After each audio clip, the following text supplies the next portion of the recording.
রক্তশূন্যতা শিশুর শারীরিক ও মানসিক বিকাশে অনেক বড় বাধা। শিশুর শরীরে যখন হিমোগ্লোবিনের মাত্রা স্বাভাবিকের চেয়ে কমে যায় তখন একে রক্তশূন্যতা বা অ্যানিমিয়া বলে।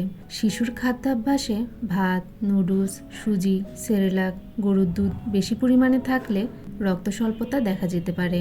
শিশুর রক্ত স্বল্পতা ঘাটতি দূর করতে আয়রন, ফোলেট, ভিটামিন বি12 ও ভিটামিন সি সমৃদ্ধ খাবার গুরুত্বপূর্ণ।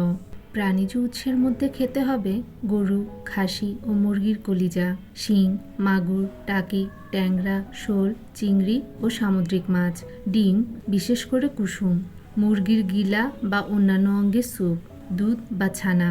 উদ্ভিজ্জ উৎসের মধ্যে খাওয়া যায় সবুজ শাক যেমন পালং শাক, লাল শাক, কলমি শাক, মেথি শাক, কচু শাক।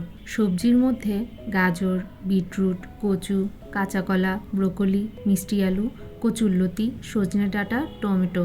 বিচি জাতীয়র মধ্যে সিমের বিচি, কাঁঠালের বিচি, সয়াবিন ও মটরশুঁটি। ফলের মধ্যে খেতে হবে ডালিম, আপেল, ড্রাগন ফল, সফেদা, আঙ্গুর, আম, ডাবের পানি। ভিটামিন সি সমৃদ্ধ ফলের মধ্যে রয়েছে লেবু, কমলা, মাল্টা, পেয়ারা, আমলকি, জাম্বুরা। এছাড়াও বাদাম, তিল ও খেজুর।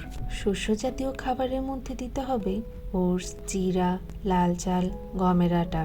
ডালের মধ্যে মসুরের ডাল, মুগ ডাল, ছোলা। এছাড়াও আয়রন সমৃদ্ধ খাবারের সাথে সাথে ভিটামিন সি সমৃদ্ধ খাবার খেতে হবে, যেমন লেবু। শিশুদের খাবারে অরুচি আনে যেমন কোমল পানীয়, carbonated drink, junk food, chips এসব জাতীয় খাবার এড়িয়ে চলতে হবে।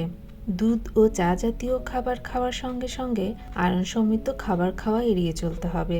6 মাস পর পর শিশুকে কৃমির ওষুধ দিতে হবে। ধন্যবাদ।